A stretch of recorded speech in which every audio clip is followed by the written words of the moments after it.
போகிறவர் போல காணப்பட்டாலும் இயேசு உன் மீது நோக்கமாயுள்ளார். உன் நினைவெல்லாம் அவர் அறிவார். காக்கின்றவர், உருவாக்கின்றவர், தோளிலே சுமக்கின்றவர் என்ற பாடலை யாவர் உற்சாகமாக கரங்களை தட்டி பாடுவோம்.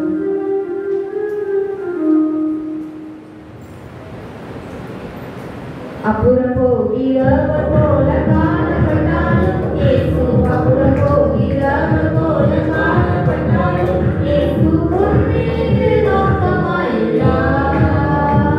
உன் நினைவெல்லாம் அவர் அறிவார். உன் மீது நோக்கமாயுள்ளார். உன் நினைவெல்லாம் அவர் அறிவார். காக்கின்றவர், உருவாக்கின்றவர்,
தோளின் மேல் சுமக்கின்றவர். காக்கின்றவர், உருவாக்கின்றவர், தோளின் மேல் சுமக்கின்றவர். தோளின் மேல் சுமக்கின்றவர்.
கண்களை மூடி ஆண்டவருடைய வார்த்தையை கேட்பதற்கு முன்பாக ஒரு மனுஷனுடைய சத்தத்தை கேட்பதற்கு இந்த இடத்திற்கு யாருமே வரவில்லை.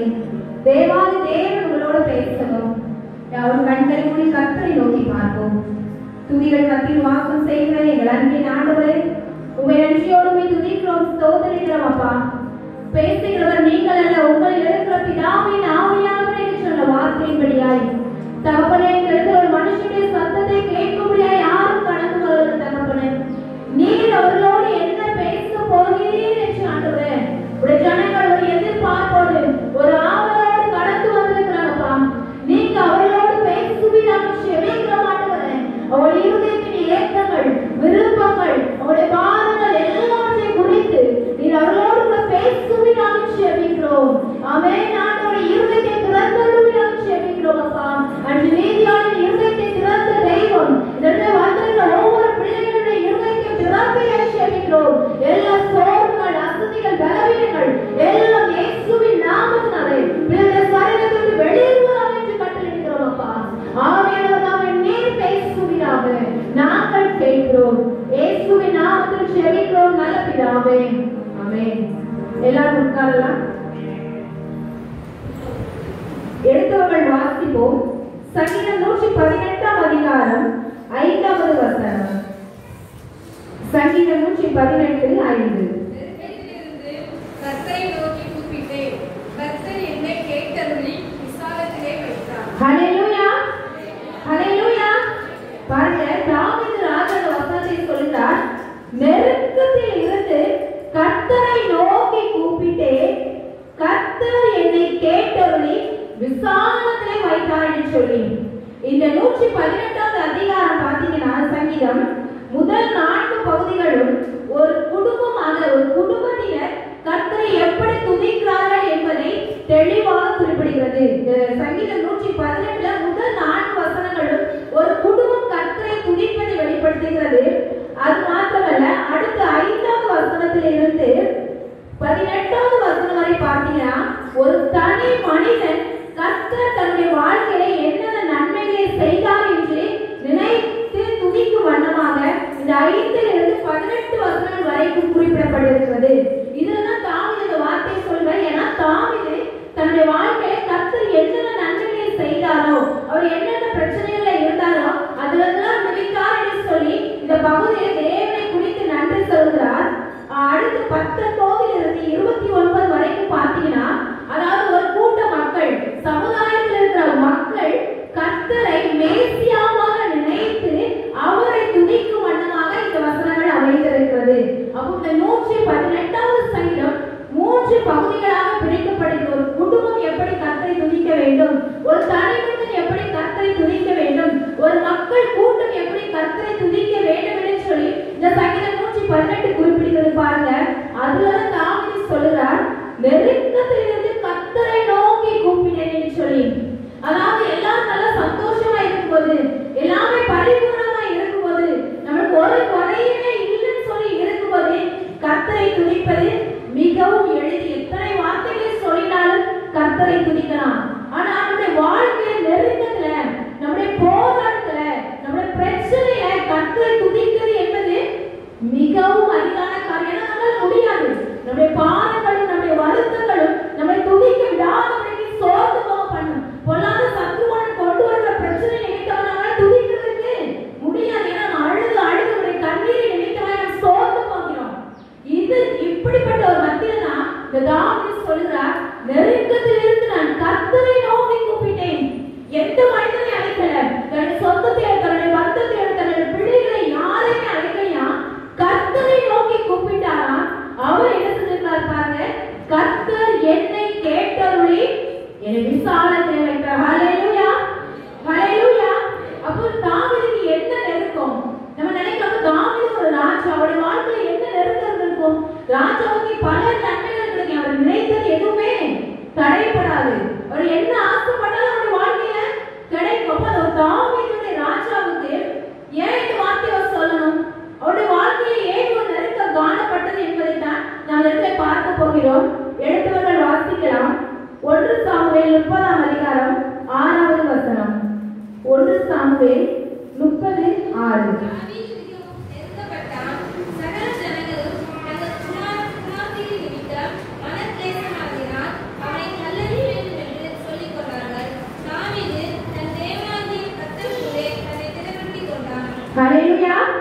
இந்த வசனத்துல பாருங்க, தாவீது மிகவும் நெருக்கப்பட்டான்.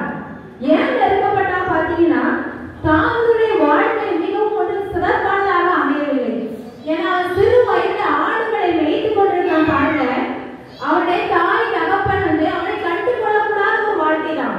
ஏன்னா சாமுவேல் தீர்க்கதரிசி அவனை ராஜாவாக அபிஷேகம் பண்ண வேண்டும் என்று சொல்லி அவருடைய வீட்டுக்கு கடந்து போகும்போது அவருடைய வீட்டுல யார் இல்ல, தாவீது வீட்டுல இல்ல. ஏன்னா ஏதோ ஒரு ஓரத்துல ஆடுகளை மேய்த்து கொண்டிருந்தார். பாருங்க, அவர் சாமுவேல் தீர்க்கதரிசி வீட்டுக்கு வந்து சொல்றார், எப்பா உன் குடும்பத்துல ஒருத்தரை தேவன் ராஜாவாக தெரிந்து கொள்ள போகிறார், நான் அபிஷேகம் பண்ண போகிறேன், உடைய குமாரனை எனக்கு முன்பாக அழைத்துட்டு வான்னு சொல்லும்போது ஒவ்வொருவரா அழைச்சு வராத தகப்பன் ஈசாயை அழைத்து கொண்டு வருகிறார். பாத்தீங்கன்னா 7 குமாரரையும் அவருக்கு முன்பதாக கடந்து வந்து விட்டார்கள். ஆனால் கர்த்தர் யாரையுமே தெரிந்து கொள்ளல. அப்போ அந்த ஈசாய் சொல்லல, அவருடைய தகப்பன் சொல்லல, எனக்கு இன்னொரு பையன் இருக்கான், அவன் ஆடு மாடுகளை வைத்துக் கொண்டிருக்கிறான், அவனை அழைத்து வர சொல்கிறேன்னு சொல்லி இந்த ஈசாய் அவனை அழைக்கல. ஏன்னா தாவீது யாராவது கண்டுகொள்ளக்கூடாத ஒரு சூழ்நிலை இருக்கிறார். எல்லாரால் புறக்கணிக்கப்பட்டு யாருமே மதிக்காத சூழ்நிலை, யாருமே கண்டுகொள்ளாத ஒரு இடத்துல தான் யார் இருக்கிறார், இந்த தாவீது இருக்கிறார். அப்போது சாமுவேல் தீர்க்கதரிசி கேட்கிறார், எப்பா உனக்கு இந்த 7 பிள்ளைகள் மாத்திரம் தானா, வேற பிள்ளைகள் யாராவது இருக்கிறாங்களான்னு சொல்லி அந்த சாமுவேல் தீர்க்கதரிசி கேட்கும் போதுதான் ஈசாய் சொல்றார், எனக்கு இன்னொரு குமாரன் இருக்கிறான், அவன் என்ன செஞ்சுட்டு இருக்கான், ஆடுகளை மேய்த்து கொண்டிருக்கிறான்னு சொல்லி அந்த ஈசாய் சொல்றான்.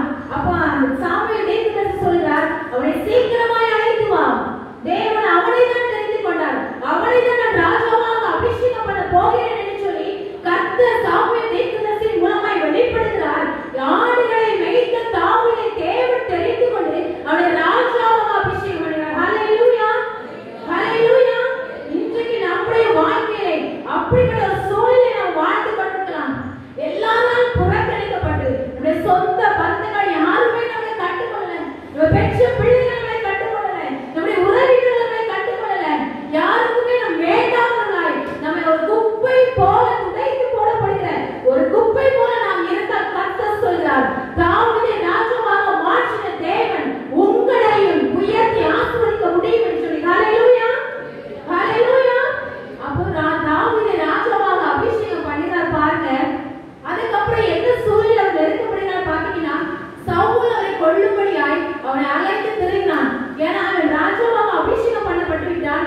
அடுத்து என்ன சோதனை, அடுத்து என்ன நெருக்கம் பாத்தீங்கன்னா, சவுல் நினைக்கிறான், இந்த தாவீது வந்துட்டா நம்மளுக்கு தான் நெருக்கடி, ஏன்னா நம்ம ராஜ்யத்தை யார் பிடித்துக் கொள்வான், இந்த தாவீது பிடித்துக் கொள்வான் என்று சொல்லி இந்த சவுல் என்ன செய்ய பார்க்கிறான் பாத்தீங்கன்னா, எப்படியாவது இந்த தாவீதை கொன்றுவிட வேண்டும் என்று சொல்லி அவனை அழைத்து திரும்பினான். ஒரு இடத்துல விடல, மலைகளையும் காடுகளையும் அவன் விரட்டி சென்றான். எங்கெல்லாம் கண்ணில் பட்டது அங்கெல்லாம் ஆட்களை வைத்து கொல்லும்படியாய் அழைத்து தெரிந்து கொண்டிருக்கிறான். அப்போ அவன் கர்த்தர் தாவீது கர்த்தரை தான் நம்பி கொண்டிருக்கிறார். ஆண்டவரே என்னை காப்பாற்றும், கர்த்தரே என்னை காப்பாற்றும், என்னோட நெருக்கத்திலிருந்து எனக்கு ஒரு விடுதலை தாரும் என்று சொல்லி தாவீது கர்த்தரை நோக்கி கூப்பிடுறார். பாருங்க, அது மாத்திரம் இல்ல, சவுல் ஒரு பக்கம், அடுத்து பாத்தீங்கன்னா தன்னுடைய சொந்த குமாரன், தன்னுடைய பெத்த மகனை தன் தகப்பனை கொலை செய்து விட வேண்டும் என்று சொல்லி போராடினான். ஏன்னா எப்படி அப்ப இறந்துட்டா அந்த ராஜா வரை யாருக்கு, நம்மளுக்கு தான் சொல்லி பண ஆசை பதவி ஆசை பிடித்தவனாய் தன்னுடைய சொந்த தகப்பனை கொல்ல வேண்டும் என்று ஒரு பக்கம் மகன் அழைத்து கொண்டிருக்கிறான். அப்ப சுற்றிலும் வந்து ஒரு பெரிய நெருக்க பாருங்க, எல்லா சூழ்நிலைகளும் தாவீது நெருக்கப்பட்டு கொண்டிருக்கிறான். அப்பதான் தாவீது நினைக்கிறான், சரி இந்த தேசத்துல இருந்தா நம்மள சவுல் கொண்டு போடுவான்னு சொல்லி பெலிஸ்தருடைய தேசத்தில் நாம் போய் தங்குவோம் என்று சொல்லி இதற்கு முந்தின அதிகாரங்கள் எல்லாம் பாத்தீங்கன்னா தெரியும். 1 சாமுவேல் 27வது அதிகாரத்துல பாத்தீங்கன்னா தெரியும், தாவீது என்ன செய்கிறார் என்று சொன்னால், பெலிஸ்தர் தேசத்தில் இருக்கிற காத் என்ற ஒரு பட்டணத்துக்கு போகிறார். அங்க வந்து ஆகீஸ் என்ன ஒரு ராஜா இருக்கிறார், அவரிடத்துல போய் அடைக்கலம் புகுகிறார். ஏன்னா அங்க அந்த தேசத்துல தான் சவுல் அவனை கொன்று விடுவார் என்று பயந்து இந்த காத் பட்டணத்தில் வந்து தங்குகிறார். தங்கி யுத்தத்திற்கு எல்லாம் கடந்து செல்வது தாவீது பெலிஸ்தருக்கு உதவியாய் கடந்து செல்கிறார். ஆனா பாத்தீங்கன்னா பிரபுக்களுக்கு எல்லாம் மனதில்லை, அவரை ஏற்றுக்கொள்ளும்படியாய் மனதில். அப்ப என்ன சொல்றாங்க பிரபுக்கள், இந்த தாவீதோட தேசத்துக்கு நீ அனுப்பிவிடு, இவன் நம்ம கூட போருக்கு வரக்கூடாது, யுத்தத்துக்கு வந்தா அவன் இஸ்ரவேல் ஜனங்களுக்காக தான் யுத்தம் பண்ணுவான், நம்மளை ஏமாற்றி விடுவான் என்று சொல்லி பிரபுக்கள் அந்த ஆகீஸ் ராஜாவுக்கு சொன்னதும் ஆகீஸ் ராஜாவுக்கு வருத்தமா இருந்தாலும் அவர் சொல்றார், தாவீது நீ திரும்ப போய்விடு, நீ என்ன கூட யுத்தத்துக்கு நீ வர வேண்டாம், அது எனக்கு தெரியும், ஆனா என் கூட இருக்கிற பிரபுக்களுக்கு தெரியாது. அதனால நீ மறுபடியும் சிக்லாகுக்கு கடந்து போய் விடுன்னு சொல்லி அந்த ஆகிஸ் ராஜா சொல்றாரு பாருங்க. அப்போ தாவீது என்ன செய்யறாங்க, யுத்தத்துக்கு போய் மறுபடி திரும்ப அனுப்பப்பட்டது நிமித்தமாய் சிக்லாகுக்கு வர்றாரு. அங்க வந்து பார்த்து ஒரு பெரிய அதிர்ச்சி. இவ்வளவு நேரம் எல்லாராலையும் புரட்டப்பட்டாச்சு. வீட்டுல தங்குறது கூட இடம் இல்லை, காடு காடா மலை மலையா அழைத்து கொண்டிருக்காரு. இந்த 30வது அதிகாரம் 1 சாமுவேல் 30வது அதிகாரம் 1வது வசனத்துல பாத்தீங்கன்னா தெரியும், தாவீதும் அவன் மனுஷரும் 3ஆம் நாளிலே சிக்லாகுக்கு வந்து சேர்கிறதுக்குள்ளே அமலேக்கியர் தென்புறத்து சீமையின் மேலும் சிக்லாகின் மேலும் விழுந்து சிக்லாகை கொள்ளையடித்து அதை அக்கினியினால் சுட்டெரித்து விட்டார்கள். ஒரு மனுஷன் தன்னை வாழ்க்கை எத்தனை போராட்டம் தான் சகிக்க முடியும் பாருங்க. திரும்பி வந்து அவன் இருக்கிற இடத்துல ஒண்ணுமே இல்லை.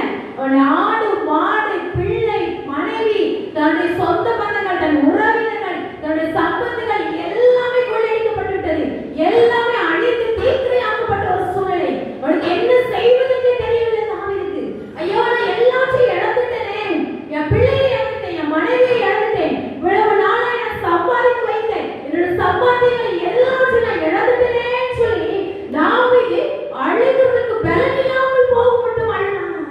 அந்த வசனம் 4வது வசனத்துல பாருங்க, தாவீதும் அவனோடு இருந்த ஜனங்களும் அழுகிறதுக்கு தங்கள் பலனில்லாமல் போக மட்டும் சத்தமிட்டு அழுதார்கள்.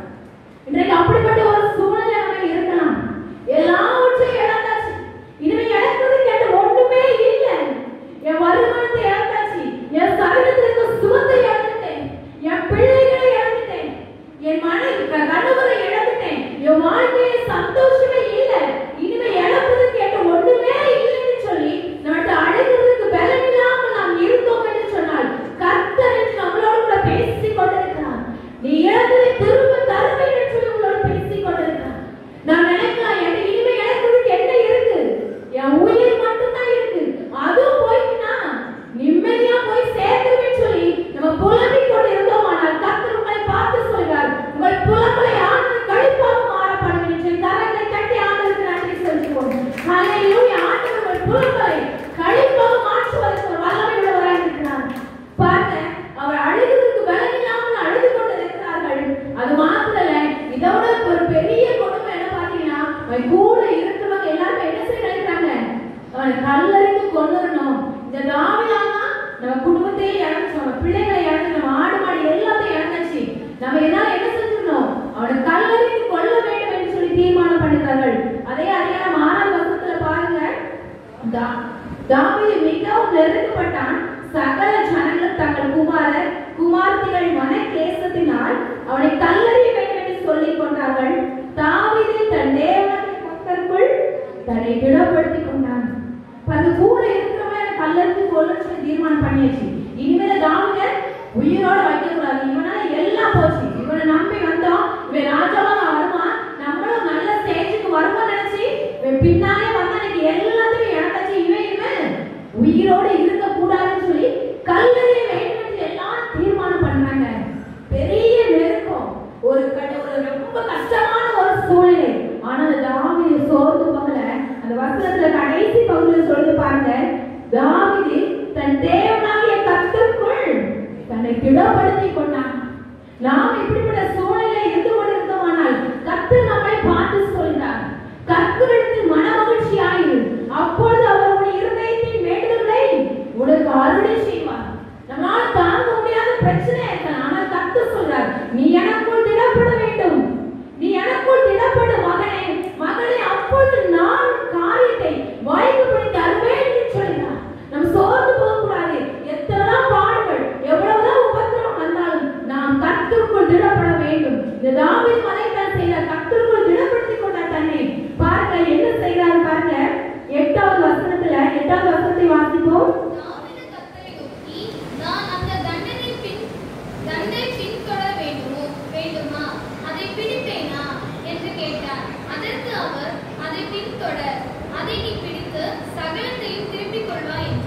ஹல்லேலூயா, ஹல்லேலூயா. இவ்வளவு பிரச்சனை மத்தியிலும் இந்த தாவீது என்ன செய்கிறார் பாருங்க, ஆண்டவருக்கு விசாரிக்கிறாரு, ஆண்டவர் பார்த்து காத்திருக்கிறார். எத்தனை பிரச்சனை வந்தாலும் ஒரு சோர்ந்து போகாதபடி கர்த்தரிடத்தில் கேட்கிறார், நான் அந்த தண்டை பின்தொடரட்டும் ஆண்டவரே, அதை நான் பிடித்துக் கொள்வேனா, நான் இழந்த எல்லாவற்றையும் திருப்பிக் கொள்வேனா என்று சொல்லி தாவீது கர்த்தருடைய சமூகத்துல காத்திருக்கும் போது கர்த்தர் சொல்கிறார், நீ எல்லாவற்றையும் திருப்பிக் கொள்வாய். நீ எவை எல்லாவற்றையும் இழந்தாயோ, உன் பிள்ளைகளை இழந்தாய், உன் மனைவிகளை இழந்தாய், உன்னுடைய ஆடு மாடுகள், உன்னுடைய சம்பத்து, உன்னுடைய செல்வங்கள் எல்லாவற்றையும் இழந்தாய். நீ அவனை பின்தொடர்ந்து போ, அதை திருப்பிக் கொள்வாய் என்று சொல்லி தாவீதோடு தேவன் சொன்னான். தேவன் சொன்ன வார்த்தையை தாவீது விசுவாசித்தார். விசுவாசித்தபடி அந்த அமலேக்கியரை பின்தொடர்ந்து செல்கிறார். பாருங்க, 30வது வசனத்துல, அதே 30ஆம் அதிகாரம் 19வது வசனத்தை வாசியுங்கள். அவர்கள் கொள்ளையாடி கொண்டு போன எல்லாவற்றையும்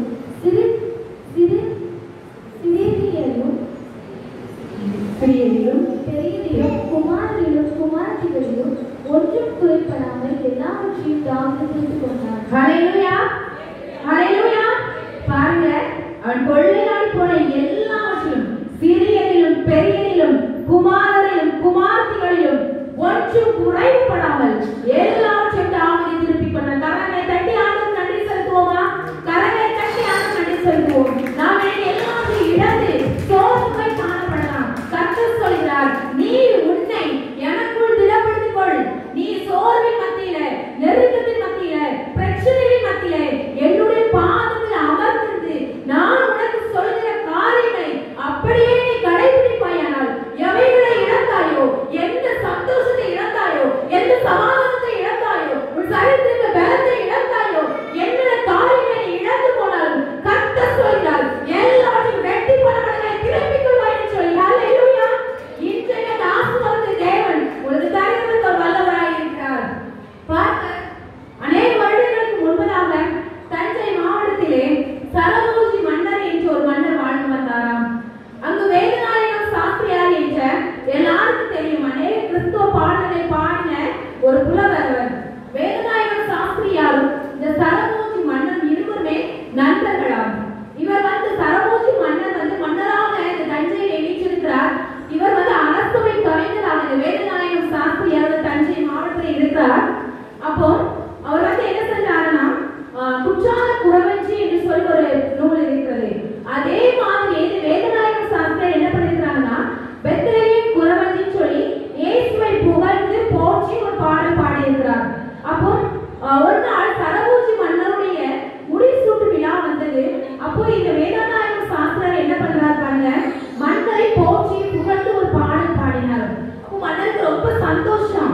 எப்ப வேதநாயகம் சாஸ்திரி எவ்வளவு அழகா ஒரு பாடலை பாடினார். அப்போ நம்ம தெய்வத்தை குறித்தும் அவர் எப்படியாவது பாடல் சொல்லணும்னு சொல்லி நினைச்சிட்டு அவர் சொல்றாரு, எப்ப வேதநாயக சாஸ்திரி, நீ இந்த தஞ்சை பிரகதீஸ்வரர் கோவிலில் இருக்கிற என்னுடைய தெய்வத்தை குறித்து நீ ஒரு பாடல் பாட வேண்டும் என்று சொல்லி இந்த வேதநாயக சாஸ்திரியார் கேட்கிறார். எப்ப சாஸ்திரியாருக்கு என்ன செய்ய வேண்டும் என்று தெரியல. ஏன்னா தன் நாவினால் இயேசுவை மாத்திரம் நான் துதித்து பாடுவேன் என்று சொல்லி தீர்மானம் பண்ணி இருக்கிறார். அது மாத்திரம் இல்ல, சாஸ்திரியாருடைய குடும்பமே யாரால போஷிக்கப்படுது பாத்தீங்கன்னா, இந்த சரபோஜி மன்னரால தான் போஷிக்கப்படுது. அவருக்கு தேவையான வெகுமதிகள், அவருக்கு தேவையான உணவுகள், தேவையான காரியங்கள் எல்லாத்தையும் யார் செய்து கொடுக்கிறார்? சரபோஜி மன்னர் தான் கொடுக்கிறாரு. அப்ப இந்த வேதநாயக சாஸ்திரி நினைக்கிறாரு, ஐயோ நான் தெய்வத்தை நான் புகழ்ந்து பாடலன்னா எனக்கு எதுவுமே கிடைக்காதே. என்ன அரசவை கவிஞர் வெளியே தள்ளிட்டு வரேன். ஒரு அரசனால என்னதான் பண்ண முடியும்?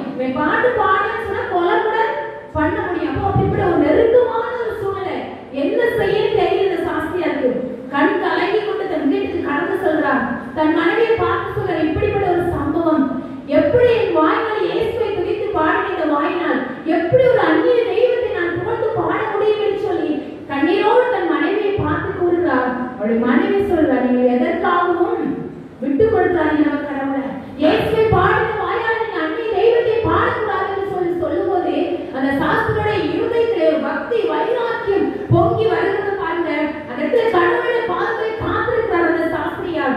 இயேசுவை நோக்கி ஜெபம் பண்ண ஆரம்பிக்கிறார். அந்த வேளையில இயேசுவானவர் ஒரு பாடலை வெளிப்படுத்துகிறார். பாருங்க, அந்த பாடலை பாடி அந்த இடத்துல பக்தி பரவசத்தோடு ஜெபித்துக் கொண்டிருக்கிறார்.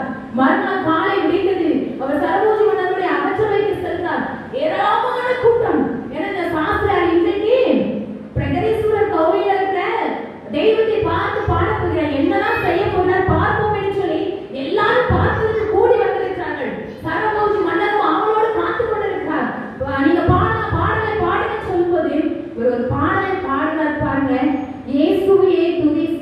நீ மனமே இயேசுவையே துதி செய் என்று சொல்லு. அந்த பாடல் பாடும் போது எல்லாரும் அமைச்சரவை அமைதியா இருக்கிறது. இவருக்கு என்ன நடக்க போகிறதோ, மன்னரையே எதிர்த்து காரியத்தை செய்து விட்டாரே சொல்லி அமைதியா இருக்கும் போது பாடலை பாடிக்கொண்டு இருக்கும் போதே சரபோஜ் மன்னர் எழுந்து நின்று கரங்களை தட்டினார். ஹல்லேலூயா, ஹல்லேலூயா. எல்லாரும் நினைச்சாங்க இன்னைக்கு இந்த வேதநாயகர் சாஸ்திரியோட வாழ்க்கை முடிந்தது. இவனை ஒன்று என்ன கொலை செய்வார், அப்படி இல்லைன்னா அமைச்சரை கவிஞனாக வைக்க மாட்டான்னு சொல்லி எல்லாரும் எதிர்பார்த்து கொண்டிருந்தாங்க.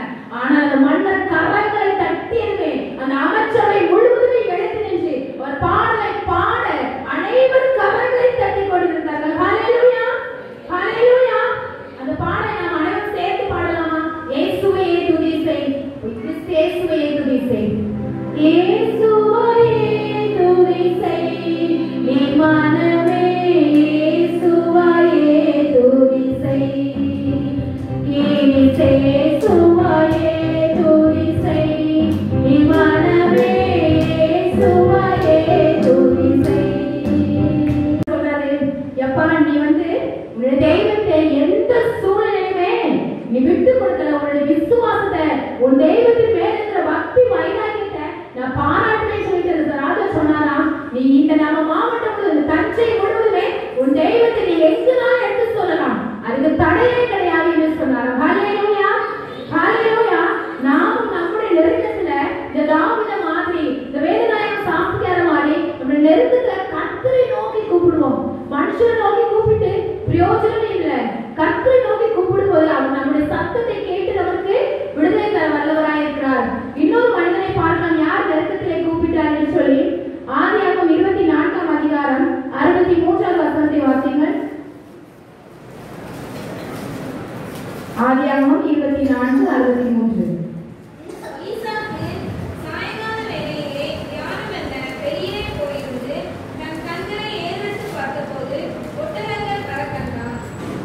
பாருங்க வசனத்துல அடுத்து யார் நெருக்கத்திலே கர்த்தரை நோக்கி கூப்பிட்டார்னு சொல்லி நான் பார்க்க இருக்கிறோம். ஈசாக்கு. அதாவது ஈசாக்கு எப்படிப்பட்ட ஒரு மனிதனாக இருக்கிறார் சொல்லி பார்த்தீங்கன்னா, அவர் ஒரு நல்ல தியானம் பண்ணுகிற மனிதனாக, கர்த்தருடைய வேதத்தை தியானம் பண்ணுகிற மனுஷனாக காணப்படுகிறார்.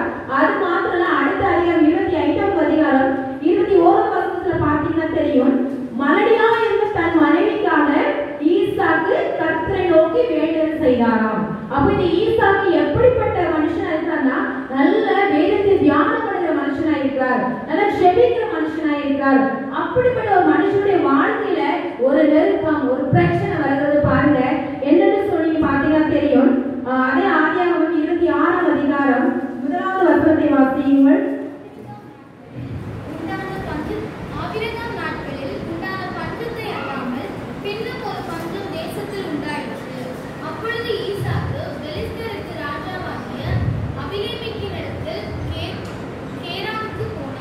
பாருங்க, அதாவது ஈசாக்கு நல்ல ஒரு ஜெபிக்கிற மனுஷன், வாழ்கிற தேசத்துல மிகப்பெரிய கொடிதான பஞ்சம் உண்டாகிறது.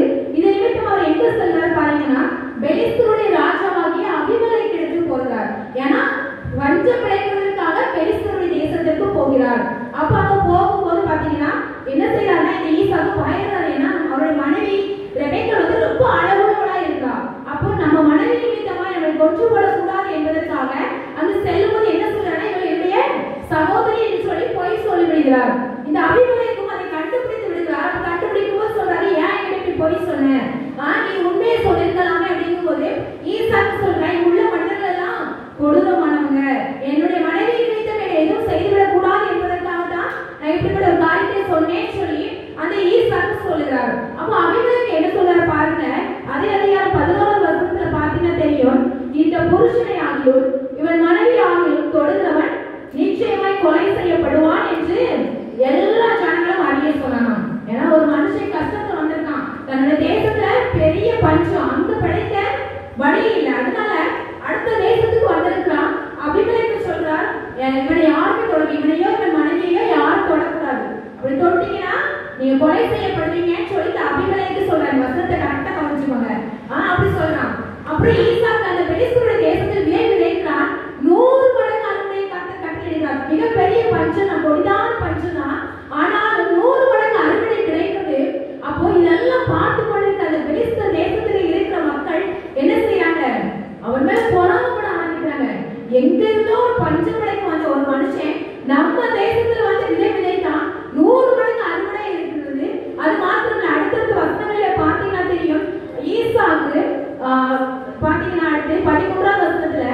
அவன் ஐஸ்வர்யவானாகி வர வர விருத்தியடைந்து மகா பெரியவனானான். அப்போ அங்க இருக்கிற மக்களுக்கு எல்லாம் அவன் மேல ரொம்ப பொறாமை. எப்படி ஒரு அந்நிய தேசத்திலிருந்து வந்த ஒருத்தன் எப்படி இவ்வளவு பெரியவன் ஆகலாம், எப்படி இப்படி ஐஸ்வர்யவானா ஆகலாம்னு சொல்லி அவன் மேல பொறாமப்பட்டு என்ன செய்யறாங்கன்னா அவனுக்கு ரோமை பல காரியங்களை சரியை செய்து கொண்டிருக்கிறாங்க. பாருங்க 15ஆம் வசனத்துல பாத்தீங்கன்னா அவன் தகப்பனாகிய ஆபிரகாமின் நாட்களில் அவனோட வேலைக்காரன் வெட்டிய துறவுகளை எல்லாம் தூர்த்து மண்ணினால் நிரப்பி போட்டானாம். எப்படிப்பட்ட மனுஷனா பாருங்க, இவன் இனிமே விளங்கவே கூடாது, இவன் இனிமே நல்லா வாழவே கூடாது அப்படின்னு சொல்லி தேசத்தில் உள்ளவங்க என்ன செய்யறாங்க, ஆபிரகாம் வெட்டின துறவுகளை எல்லாம் ஈசாக்கு வைத்துக் கொள்ள கூடாது என்பதற்காக மண்ணினால் தூர்த்து போடுறாங்க. இன்றைக்கு நம்முடைய வாழ்க்கையில் அப்படிப்பட்ட காரியங்கள் நடக்கும். நமக்கு விரோதமா அநேகர் எழுதுவாங்க, நம்ம கஷ்டப்படுவது ஆறுமான வார்த்தையை வந்து சொல்லுவாங்க. இதே ஒரு நல்ல நிலைமைக்கு வந்து வச்சுக்கீங்களேன், எப்பா இவனுக்கு என்ன, என் அன்னைக்கு குடிக்க கஞ்சிலாம கிடந்தா இன்னைக்கு வந்திருக்க வாழ்க்கை பாரு அப்படின்னு சொல்லி நம்ம எத்தனை பேரும் கேவலமா சிரிக்கிறவங்க இருப்பாங்க. நம்ம மேல பொறாமப்படுறவங்க அநேகர் இருப்பாங்க. இவன் என்னைக்கு விளங்காம போவான் அப்படின்னு சொல்லி சொல்லக்கூடிய ஆட்கள் இந்த தேசத்துல நமக்கு இருக்கிறாங்க. அதே போல ஈசாக்கு நடக்கிறது. ஈசாக்கு துறவுகளை எல்லாம் தூத்து போட்டு கொண்டிருக்கிறாங்க. பாருங்க அடுத்த வசனத்துல பாத்தீங்கன்னா தெரியும். அபிமெலேக்கு 16ஆம் வசனத்துல பாருங்க, அபிமெலேக்கு ஈசாக்கை நோக்கி எங்களை விட்டு போய்விடு, எங்களை பார்க்கிறோம் மிக பலத்தவனானாய் என்றாங்க. பாருங்க இதுக்கு முந்தைய வசனத்துல அபிமெலேக்கு என்ன சொன்னாரு, இவனையோ இவன் மனைவியோ யார் தொட்டா என்ன செய்யப்படுவீங்க, கொலை செய்யப்படுவீங்கன்னு சொன்னாரு. இப்ப இவன் நல்ல நிலைமைக்கு வந்துட்டான்னு என்ன சொல்றாரு, இந்த தேசத்தை விட்டு நீ வெளியே போயின்னு சொல்றாரு. இப்படிதான் இருக்கும் சார் நம்முடைய மக்கள், நம்ம கூட பழகுறவங்க, நம்மளோட பேசுறவங்க, நம்ம பார்க்கிறவங்க எல்லாமே நம்ம கஷ்டப்படும் போது அவங்க எதுக்கும் சந்தோஷமா தான் இருக்கும். ஆனா நம்ம சொல்லுவாங்க, எப்ப நீங்க கவலைப்படாதீங்க, அதெல்லாம் ஊர்ல சரியாயிடும், உங்களுக்கு உடம்பு சரியில்லை அதெல்லாம் சரியாயிடும், நீங்க கடல்ல இருக்கீங்களா அதெல்லாம் எப்படியா அடைச்சிடலாங்க, கவலைப்படாதுன்னு சொல்லி ஆறுனால வார்த்தையை சொல்லுவாங்க. இதே ஒரு கொஞ்ச நாள் நம்ம கடனெல்லாம் அடைச்சாச்சு, நல்ல ஒரு வேலைக்கு வீட்டு போறாங்க, நம்ம நல்லா சுகத்தோட இருக்கோம் அப்படின் போது அதே மாதிரி என்ன சொல்லும், நம்ம பேசவே செய்யாது, நம்ம பக்கத்துல பார்த்தாலும் முறைச்சிட்டு போவோம், நம்ம ஒண்ணுமே சொல்லிக்க மாட்டோம், அவங்களை எதுவும் திட்டிட்டு கூட மாட்டோம். ஆனா நம்ம மேல என்ன பொறாமையின் நிமித்தமாய் நம்மளை கண்டுகொள்ள கூட மாட்டாங்க. அப்படிப்பட்ட ஒரு காரியங்கள் தான் அபிமெலேக்கு செய்யறாரு.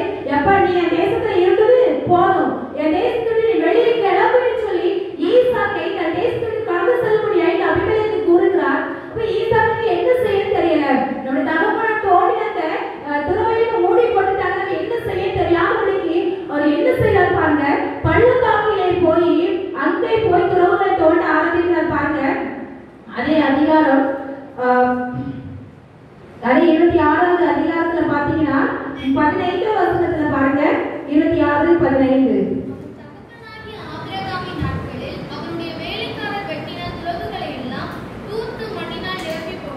பாருங்க. முதல் துறவை தூர்த்து மூடி போட்டாச்சு. அடுத்த 2வது துறவு பாருங்க 19ஆவது அதிகாரத்துல ஈசாக்கு என்ன செய்தார், பள்ளத்தாக்குல போய் துறவுகளை தோண்டினார். அங்கே அவருடைய வேலைக்காரர்கள் நீரூற்றை காண்கிறார்கள். அப்போ அங்க வந்த கேராவூர் மேய்ப்பர்கள் என்ன சொல்றாங்கன்னா, இதுவும் எங்களுடைய தண்ணீர் தான், இது எங்களுடைய சொந்த இடத்துல தான் இருக்கு, அதனால இந்த தண்ணீர் உங்களுக்கு சொந்தம் கிடையாதுன்னு சொல்லி அந்த துறவை என்ன சொல்றாங்க, குடிக்க கொள்றாங்க. அப்போ அந்த துறவுக்கு ஈசாக்கு பெயரிடுகிறார் ஏசேக்கு என்று சொல்லி, ஏசேக்கு என்று சொல்லி பெயரிடுகிறார். பாருங்க அடுத்து 21வது அதிகாரத்துல பாத்தீங்கன்னா தெரியும், வேறொரு துறவை தோன்றினார். பாருங்க அங்கே ஒரு வாக்குவாதம் வருகிறது, இல்ல இதுவும் எங்களுக்குரியதுதான், இது எங்களுடைய சொத்து தான், இது எங்களுடைய நிலம் தான், அப்போ இந்த நீரூற்றும் எங்களுக்குரியதுதான் என்று சொல்லி அதையும் ஈசாக்கு பிடித்துக் கொள்கிறார்கள். அங்கே அதற்கு சித்னா என்று பெயரிடுகிறார். பாருங்க அப்போ இந்த ஈசாக்கு தோண்டின துறவுகளை எல்லாமே அங்குள்ள மேய்ப்பர்கள், அந்த வெளித்த தேசத்தில் இருக்க அந்த கேராவூர் தேசத்தில் இருக்க ஒவ்வொரு மக்களும் பறித்துக் கொள்கிறார்கள். ஈசாக்கு என்ன செய்வதே தெரியல, நீரூற்றுகளை தோண்ட தோண்ட அதை பறித்துக் கொள்ளும் போது எல்லா இடத்தையும் வெட்கப்பட்டு எல்லாத்தையும் இழந்து இனிமே நான் என்ன செய்ய, இன்னொரு இடத்துல போய் நான் தோண்டினாலும் அதையும் பிடித்துக் கொள்வாங்களேன்னு சொல்லி ஈசாக்கு ஒரு நெருக்கத்துல இருக்கிறாரு. பாருங்க இன்றைக்கு இப்படிப்பட்ட ஒரு சூழ்நிலை நம்ம இருக்கலாம், தோல்விக்கு மேல தோல்வி நம்முடைய வாழ்க்கையில, எந்த காரியத்தை எடுத்தாலும் தோல்வியில தான் போய் முடிகிறது. என்ன காரியத்தை செஞ்சாலும் ஒரு அடைக்கப்பட்ட வாசல், ஒரு திறந்த வாசல் இல்லாதபடிக்கு ஒரு வனாந்திரத்துல விடப்பட்ட ஒரு சூழ்நிலை போல நம்ம இருக்கலாம். ஒரு வேலைக்கு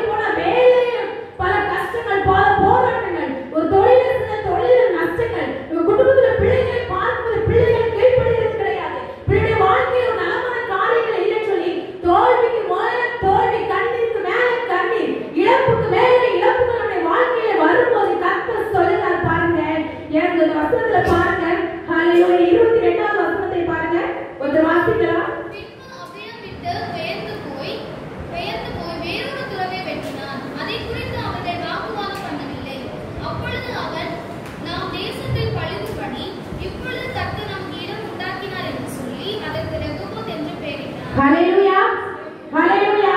நீங்க அநேக வாசல்கள் இன்று நமக்கு மூடப்பட்டிருக்கலாம், அநேகத்தை இழந்திருக்கலாம். எல்லாமே நமக்காய் வைத்திருந்த ஆசீர்வாதங்கள், நமக்குரிய ஆசீர்வாதங்களை, நமக்குரிய பங்கை, நமக்குரிய பொருளை அடுத்தவர்கள் அபகரித்துக் கொண்டிருக்கலாம். நாம் சோர்ந்து போயிருக்கிறது என்னுடையது தானே, எனக்கு சேர வேண்டியது தானே, இது என்னுடைய ஆசீர்வாதம் தானே, இதை புடிக்கிட்டார்களே என்று நீங்கள் கவலைப்பட்டுக் கொண்டிருந்தால் தேவன் உங்களை பார்த்து சொல்கிறார், தேசத்தில் பழுகும்படி உங்களுக்கு இடம் உண்டாக்கினேன், ரேகபாத் உங்களுக்கு உண்டு என்று சொல்கிறார். கரங்களை தட்டி கர்த்தருக்கு நன்றி செலுத்துவோம். எல்லாத்தையும் இழந்து போய் நமக்குரிய ஆசீர்வாதங்களை பொல்லாத சத்துருவை பிடித்துக் கொண்டிருக்கலாம். நம்ம திரும்ப தோண்ட தோண்ட தோண்ட பொல்லாத சத்துருவை மண்ணினால் நம்முடைய வாழ்க்கையை மூடிக்கொண்டு கொண்டிருக்கலாம். கர்த்தர் சொல்கிறார், உனக்கு இன்றைக்கு ஒரு ரேகபாத்தை வைத்திருக்கிறேன் என்று சொல்லி. ஹல்லேலூயா, ஹல்லேலூயா. அந்த ரேகபாத்தை உங்களுக்காக வைத்திருக்கிறார். அதை யாராலும் பறித்துக் கொள்ள முடியாது, யாருமே கை வைக்க முடியாது, யாருமே தூக்கி போட முடியாது. கர்த்தர் உங்களுக்கு வைத்திருக்கிறது எந்த மண்ணும் தொட முடியாது. ஹல்லேலூயா, ஹல்லேலூயா. கர்த்தர் ஈசாக்குக்கு ஒரு ரேகபாத்தை கொடுத்தார் பாருங்கள். அந்த அபிமெலேக்கு சொல்றான் பாருங்க. அடுத்து 28ஆம் வசனத்தை வாசிங்க. அதற்கு அவர்கள், நிச்சயமாய் கர்த்தர் உம்மோடே கூட இருக்கிறார் என்று கண்டோம். ஆகையால் எங்களுக்கும் உமக்கும் ஒரு ஆணை ஏற்பாடு உண்டாக வேண்டும் என்று நாங்கள் நிர்ணயம் பண்ணினோம். பாருங்க, அந்த அபிமெலேக்கு என்ன சொன்ன, தேசத்துல இருக்க கூடாதுன்னு சொன்ன அபிமெலேக்கு என்ன சொல்றாரு, நிச்சயமாய் கர்த்தர் உம்மோடு இருக்கிறார் என்று கண்டோம் என்று சொல்றார். இன்றைக்கு உங்களை யாரெல்லாம் அவமானப்படுத்தினாங்களோ, உங்களை யாரெல்லாம் நிந்தித்தார்களோ, உங்களை யாரெல்லாம் தூசித்தார்களோ, யாருக்கு முன்பாய் அவமானப்பட்ட தலையை தூக்க முடியாதபடிக்கு கண்ணீரோடு அந்த இடத்தை விட்டு நீங்கள் கடந்து வந்திருக்கலாம். கர்த்தர் சொல்கிறார், யார் உங்களை தூசித்தார்களோ அவர்கள் வந்து சொல்வார்கள், கர்த்தர் நிச்சயமாய் உங்களோடு இருக்கிறார் என்று சொல்லி. ஹல்லேலூயா, ஹல்லேலூயா. அது மாத்திரமல்ல, நீங்கள் கர்த்தரால் ஆசீர்வதிக்கப்பட்டவராமே என்று சொல்லக்கூடிய கிருபையை கூட உங்களுக்கு தேவன் தருவதற்கு வல்லவராய் இருக்கிறார். தேவனுடைய வார்த்தைகளை உங்களோடு பேசிக் கொண்டிருக்கிறார். நீங்கள் ஆசீர்வதிக்கப்பட்டவர்கள். இஸ்ரவேலை ஆசீர்வதிப்பதே கர்த்தருக்கு பிரியம். நீங்க நினைக்கலாம், நான் செவிதி செவிதி என்னத்தை கண்டேன், எத்தனை பேர் என் பக்கத்து வீட்டுக்காரங்க பார்த்து சிரிக்கிறான்னு சொல்லலாம், என் அடுத்த வீட்டுக்காரங்க என்னை பார்த்து கேலி கேட்டு சிரிக்கிறார், என் கதவை போட்டிக் கொண்டு நான் அழுது கொண்டிருக்கிறேன் நீங்க சொல்லுவீங்களா, என் படுக்கையை நான் நனைத்துக் கொண்டிருக்கிறேன் சொல்லுவீங்களா? கர்த்தர் சொல்கிறார், நிச்சயமாய் நான் உன்னோடு இருக்கிறேன் என்பதை அநேகர் அறிந்து கொள்வார்கள். ஹல்லேலூயா, ஹல்லேலூயா. இந்த வார்த்தை இன்றுடைய வாழ்க்கையிலே தேவன் நிறைவேற்றுவதற்கு வல்லவராய் இருக்கிறார்.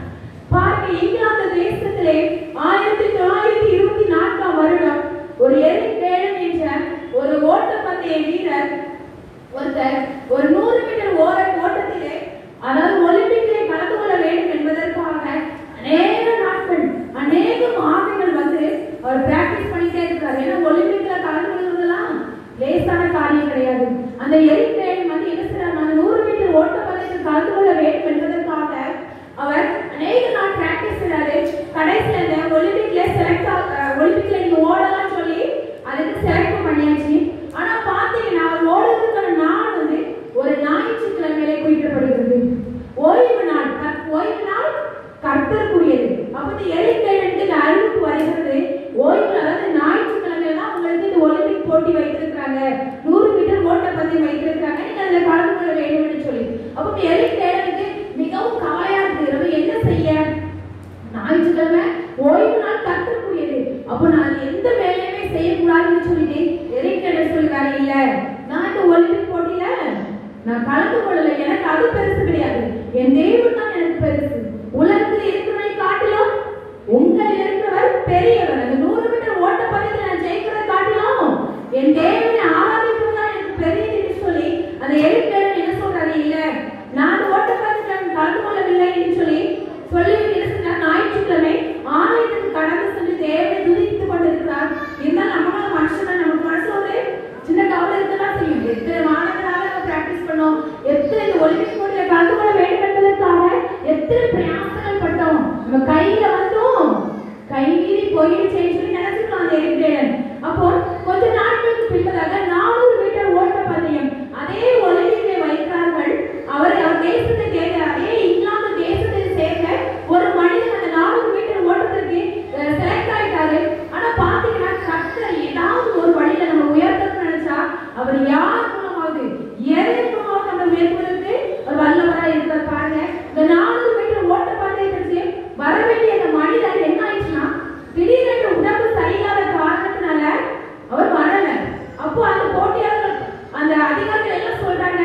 இப்ப திடீரென்று விடுப்பு எடுத்ததுனால இதற்கு பதிலாக யாரை ஓட வைக்கணும்? இந்த எரிக் டேடரை ஓட வைக்கணும்னு சொல்லி எல்லாரும் பிளான் பண்றாங்க. அப்ப எரிக் டேடர் சொல்றாங்க, எரிக் டேடர் உங்களுக்கு ஒரு வாய்ப்பு கொடுக்கப்படுகிறது. நீங்க அன்னைக்கு 100 மீட்டர் ஓட்டத்துல ஓடல, இன்னைக்கு நீ ஒலிம்பிக்ல இந்த 400 மீட்டர் ஓட்ட பந்தயத்துல நீங்க போய் ஓடுங்க அப்படின்னு சொல்றாங்க. பாருங்க, அப்போ எரிக் டேடர் ஓடுவதற்கு தயாராக இருக்கிறார். அப்போ ஒரு மனிதன் வேகமாக ஓடி வந்து அவருடைய கரத்தில் ஒரு துண்டு சீட்டை கொடுக்கிறார். பாருங்க, அந்த துண்டு சீட்டை வாசித்த உடனே அவர் ஓட ஆரம்பிக்கிறார். ஓடிய மனிதன் 47 செகண்ட்லயே 400 கிலோமீட்டர் தூரத்தையும் அந்த 400 மீட்டர் ஓட்டத்தை அவர் முடித்து விட்டாராம். முதல் 6 ஜெயித்து வந்தாராம். அப்ப எல்லாம் கேட்டாங்க, இப்போ உங்க கையில ஒரு துண்டு சீட்டு கொடுத்தாங்களே, அதுல என்ன எழுதுனது என்று கேட்கும்போது அந்த வசனம் எழுதினதாம், என்னை கனம் பண்ணுகிறவர்களை நானும் கனம் பண்ணுவேன் என்று சொல்லி. ஹல்லேலூயா, ஹல்லேலூயா. இந்த எரிக் டேடர் என்ன செஞ்சாரு? 100 மீட்டர் ஓட்ட பந்தயம் ஒலிம்பிக் தான். ஆனாலும் என் கர்த்தரோட எனக்கு அது பெருசுன்னு சொல்லி கர்த்தரை கனம் பண்ணினார். தன்னுடைய நெருக்கமான சூழ்நிலை கர்த்தரா நம்ம ஓட்ட பந்தயமா நினைக்கும் போது கர்த்தரை முன்வைத்தார், கர்த்தரை கனம் பண்ணினார். அவர் 400 மீட்டர் ஓட்ட பந்தயத்துல செலக்ட் ஆக கர்த்தர் கிருபைகளை கொடுத்தார். நம்முடைய நெருக்கத்துல நம்ம கர்த்தரை கனம் பண்ணணும். கர்த்தரை கனம் பண்ணுவது என்றால் நம்ம தேவனுடைய வேதத்தை வாசிக்கணும், ஜெபிக்கணும், அவரை முதலிடத்தில் வைக்கணும். அப்படி வைக்கும் போது தேவன் நம்ம நெருக்கத்திலே நமக்கு விடுதலை கொடுத்து வல்லவராயிருக்கிறார், விசாலத்தை கொண்டு வந்து வைக்கிறார். மூன்றாவது ஒரு மனிதனை பார்க்க இருக்கிறோம். எடுத்துக்கொள் வாசிப்போம். மார்க் 10 அதிகாரம் 46 வசனம். மார்க் 10:46. பின்பு அவர்கள் எரிகோவுக்கு வந்தார்கள். அவருடைய சீஷர்களும் திரளான ஜனங்களும் எரிகோவை விட்டு புறப்படுகிற போது தீமேயுவின் மகனாகிய பர்த்திமேயு என்கிற ஒரு குருடன் வழி அருகே உட்கார்ந்து பிச்சை கேட்டுக் கொண்டிருந்தார். அதாவது எரிகோவுக்கு இயேசு கிறிஸ்து வருகிறார். அங்கிருந்து கிளம்பும் போது பர்த்திமேயு என்ற ஒரு குருடன் பிச்சை கேட்டுக் கொண்டிருக்கிறார். பாருங்க, அவர் வந்து இந்த பர்த்திமேயுடைய தகவல் வந்து ஒரு வசதியான ஒரு மனிதன் தானா. அதாவது வேத ஆராய்ச்சியாளர் என்ன சொல்றாங்கன்னா, திமேயு மகன் பர்த்திமேயு குறிப்பிடும் போதே இந்த திமேயு என்றவர் எல்லாரும் அறியத்தக்க ஒரு பிரபலமான மனிதராகத்தான் இருந்திருக்க வேண்டும் என்று சொல்லி வேத பண்டிதர்கள் குறிப்பிடுகிறார்கள். அப்ப இயேசு கிறிஸ்து வருகிறார் என்று சொல்லி கேள்விப்படுகிற வேலை எல்லாரும் சொல்றாங்க. 47 வசனத்துல பாருங்க, அவர் நசரேயனாகிய இயேசு வருகிறார் என்று கேள்விப்பட்டு, இயேசுவே தாவீதின் குமாரனே எனக்கு இறங்கும் என்று கூப்பிட தொடங்கினாங்க. பாருங்க, எல்லாரும் என்ன சொல்றாங்கன்னா, ஒரு நாசரேத்திலிருந்து இயேசு வராருப்பா, நாசரேத்துல பிறந்த இயேசு வராருப்பா, நசரேயனாகிய இயேசு வராருப்பா என்று எல்லாரும் சொல்றாங்க. ஆனா இந்த பர்த்திமேயு குருடன் என்ன சொல்றான் பாருங்க, இயேசுவே தாவீதின் குமாரனே எனக்கு இறங்கும் என்று சொல்லி. ஏன்னா தீர்க்கதரிசிகள் உரைத்த வாக்கியத்தை அவர் நினைவு கூறுகிறார். ஏன்னா தீர்க்கதரிசிகள் என்ன சொல்லியிருக்காங்க, இயேசுவானவர் தாவீது வம்சத்திலே பிறப்பார்னு சொன்ன தீர்க்க தரிசனங்களை அவர் விசுவாசித்து இவர்தான் மேசியா என்று எண்ணி இந்த பிச்சைக்காரன் பர்த்திமேயு குருடன் சொல்லிக் கொண்டிருக்கிறார், தாவீதின் குமாரனே எனக்கு இறங்கும் என்று சொல்லி சத்தமிட்டு கூப்பிட்டு கொண்டிருக்கிறார். அப்போ அவன் நடக்கிறவங்க அவனை அதட்டுறாங்க, ஏன் அமைதியா இரு, ஏன் இப்படி கத்திக்கிட்டு இருக்க அப்படின்னு சொல்லி கூட போகிறவங்க அவன் மேல கோபப்படுறாங்க. ஐயோ அவன் குருடன் தானே, இந்த இயேசு எத்தனை பேருக்கு சுகத்தை கொடுத்தார், இவனுக்கு சுகத்தை கொடுக்கட்டுமே சொல்லி யாருமே அவன் மேல ஒரு பரிதாபப்படல, யாருமே அவன் இறக்கப்படல. எல்லாரும் என்ன சொல்றாங்க, அவனை அதட்டுறாங்க, நீ அமைதியா இரு அப்படின்னு சொல்லி அவனை அதட்டும் போது அந்த குருடன் பயந்து போய் உட்காரல. ஐயோ நம்ம அதட்டுறாங்களே, நம்ம என்ன செய்ய சொல்லி அவன் அமைதியா இருக்கிற. பாருங்க அடுத்த வசனத்துல 48வது வசனத்தை பாருங்க, அவன் பேசாமல் இருக்கும்படி அநேகர் அவனை அதட்டினார்கள். அவனோ தாவீதின் குமாரனே எனக்கு இறங்கும் என்று முன்னிலும் அதிகமாய் கூப்பிட்டான். முன்னிலும் அதிகமாய் அவன் அதட்ட அவன் அமைதியா போக என்ன செய்யலாம், முன்னிலும் அதிகமாய் தாவீதின் குமாரனே எனக்கு இறங்கும் என்று சொல்லி கூப்பிட்டார். ஏன்னா இயேசுவால என் கண்களை சுகமாக்க முடியும், இயேசு என்னை பார்த்தால், இயேசு என்னை தொட்டால் என்னால் பார்வையிட முடியும், நான் எல்லா மனிதர்களை போல பார்க்க முடியும் என்று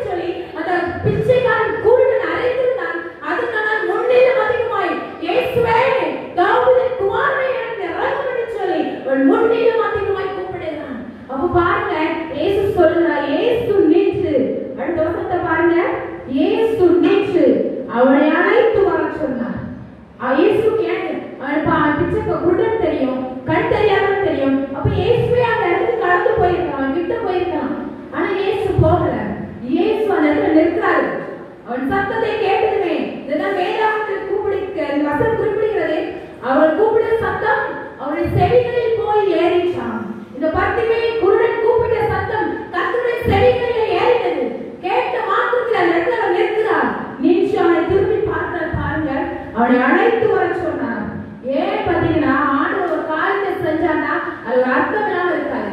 அவரே போய் 10 பேர் குருடன் பேசிட்டார். அவர் அழைத்து வர ஏன்னு சொன்னால் யார் அவனை அகற்றினார்களோ, யார் அவனை பேசாமல் இருந்து அமைதியாக இருந்து சொன்னார்களோ, யார் அவனை தூரம் தள்ளிப்போ எடுத்து காலி பண்ணி சொல்லி அவனை மிதித்தார்களோ, அவனை நசுக்கினார்களோ, அவனை பார்த்து கேலியை சிரித்தார்களோ, அந்த மனிதனுக்கு சொல்கிறார் அவனை அழைத்து வா என்று சொல்லி. ஹல்லேலூயா, ஹல்லேலூயா.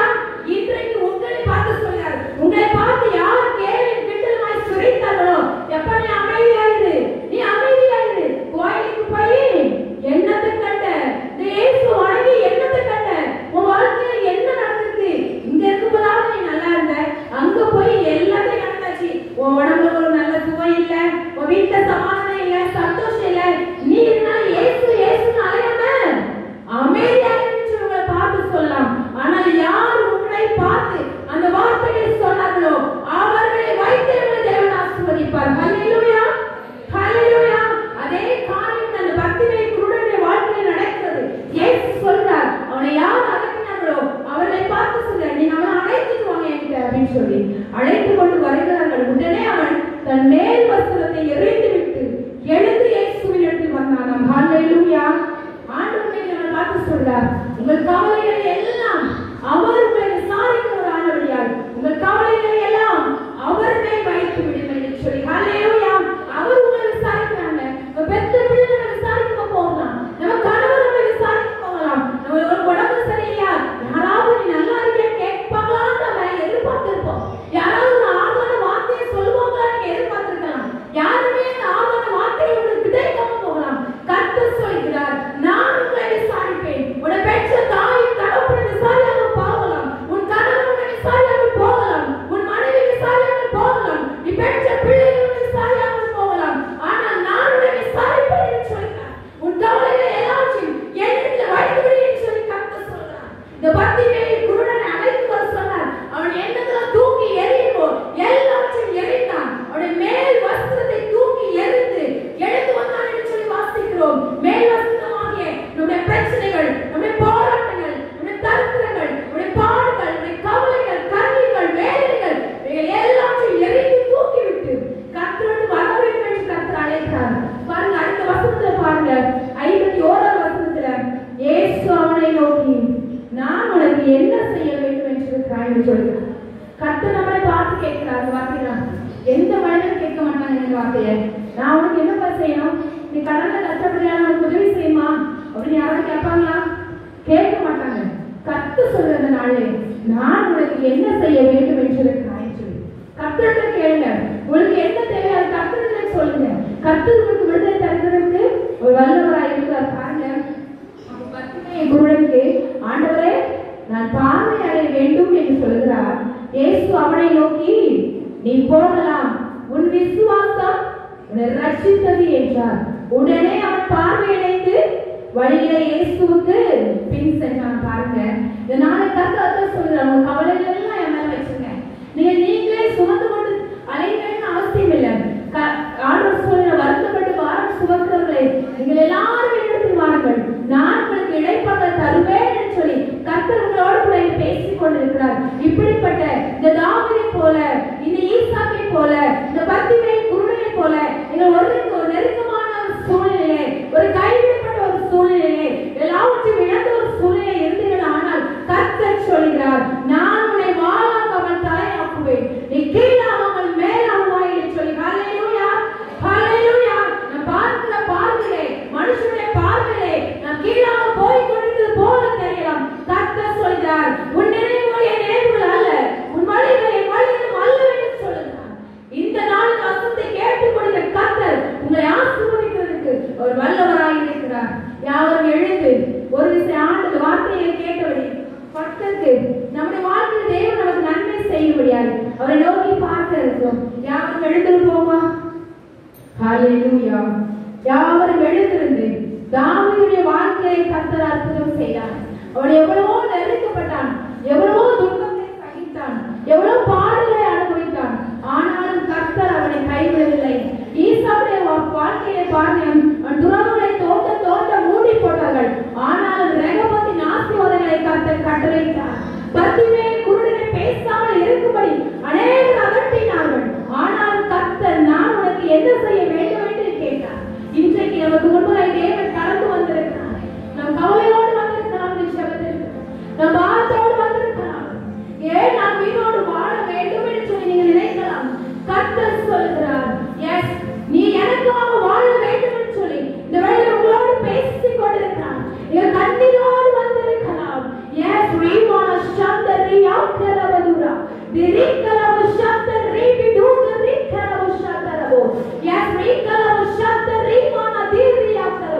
இந்த இடத்திலே ஒரு கலவோ ஷாபாதி கலவோ ஏதோ மனதில் ஒரு குழப்பம், ஏதோ ஒரு போராட்டம், ஏதோ ஒரு பிரச்சனையோடு ரீமான சாந்தரியாம் கலவதுரா வந்திருந்தால் கர்த்தர் இந்த நாளிலே உங்களுக்கு விடுதலை கொடுப்பதற்கு அவர் உண்மை உள்ளவராய் இருக்கிறார். யாரும் சத்தத்தை உயர்த்தி ஆண்டவரை நோக்கி பார்க்கலாமா? ஹல்லேலூயா. எஸ், நீங்க கேட்கும் போதுதான் கர்த்தர் அற்புதம் செய்ய முடியும். அந்த பத்திமே தேவனை நோக்கி கூப்பிட்டார். ஈசாக்கு கர்த்தரை நோக்கி கூப்பிட்டார். தாவீது கர்த்தரை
ஹalleluya கலாவூரியா கலாவூரியா ஆமென் ஆண்டவரே ஜனங்களே அப்பா பிள்ளைகள் உண்மை நம்பி வந்திருக்காங்க ஆண்டவரே அப்பா ஏதோ ஒரு மனிதனை குரலை கேட்க வரல ஆண்டவரே ஏதோ ஒரு மனிதனை பார்ப்பதற்காக கடந்து வரல ஏசப்பா இந்த மீட்டிங்க்கு போனா என்னை தேவன் ஆசீர்வதிப்பார் இன்று என்னோடு பேசுவார் என்று சொல்லி அப்பா உண்மை நம்பி உடைய பிள்ளைகள் வந்திருக்கிறாங்கப்பா அவர்கள் நெருக்கத்தில் வந்திருக்கலாம் ஆண்டவரே உபத்திரத்தில் வந்திருக்கலாம் ஏசப்பா அவங்களுக்கு நீங்க ஒரு விடுதலை தருகிறாய் செபிக்கும் இந்த மீட்டிங் முடிந்து போகிற வேளையிலே அவர்கள் புது பலனோடு ஒரு புது தைரியத்தோடு ஒரு புது ஆசீர்வாதத்தோடு இந்த இடத்தை விட்டு கடந்து செல்லும் ஆண்டவரே அதற்கு நீ கிருபைகளை தந்து நீ ஆசீர்வதிக்கிறாய் செபிக்கும் நீரே மீதான வேலைகளை பொருட்படுத்தி வழிநடத்தும் இயேசுவின் நாமத்தில் செபிக்கிறோம் நல்ல பிதாவே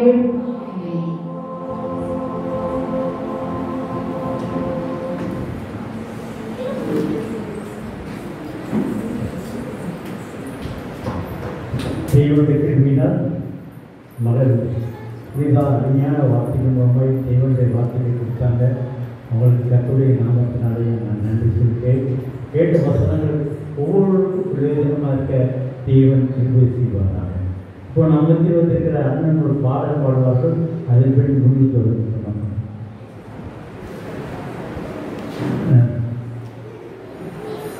அண்ணன் பாட்டி முடிஞ்ச பிறகு சகோதரி ஒரு சின்ன சாட்சி இருக்கு இந்த சாட்சி சொன்ன பிறகு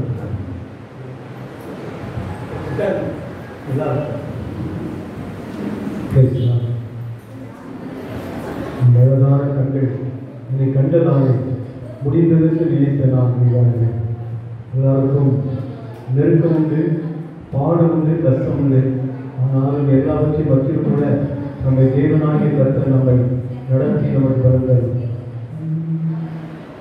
அழகான கண்கள் என்னை கண்டதாலே முடிந்ததென்று நினைத்த நான் பொய் வாழ்கின்றேன் அழகான